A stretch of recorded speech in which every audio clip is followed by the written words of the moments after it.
ഇപ്പം സമയം ഒരു 5:47 ആയിട്ടുണ്ട്.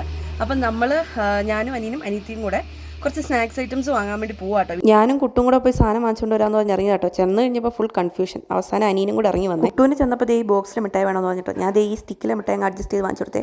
നമ്മുടെ ബഡ്ജറ്റ് വന്നിട്ട് 200 രൂപയായിരുന്നു. എന്തെങ്കിലും 2 ഐറ്റം വാങ്ങാൻ പറഞ്ഞാണ് അമ്മ നമ്മളെ വിളിച്ച് പറഞ്ഞിരുന്നത്. അപ്പം നമ്മൾ സാധനങ്ങളെല്ലാം വാങ്ങിച്ചു വന്നപ്പോൾ 210 രൂപയായിട്ടുണ്ട്. അപ്പം നാളെ ഈ വീഡിയോ എൻ്റെ വീട്ടുകാർ കാണുമ്പോൾ എൻ്റെ അവസ്ഥ എന്താവുമെന്ന് എനിക്കൊരു പിടുത്തവുമില്ല. ഇതിപ്പോൾ നമ്മൾ 3-4 ഐറ്റംസ് വാങ്ങിച്ചിട്ടുണ്ട്. നമുക്ക് നാളെ അമ്മയൊക്കെ വരത്തുള്ളൂ. അപ്പോൾ അത് കാരണം നമ്മൾ കുറേ സാധനങ്ങൾ വാങ്ങിച്ചു കൂട്ടി വെച്ചിട്ടുണ്ട്.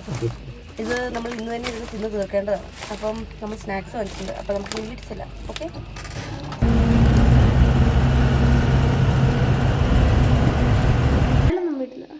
എനിക്ക് ചെയ്തോട്ടാ ചേച്ചിക്ക് ഏതാ വേണ്ടേ?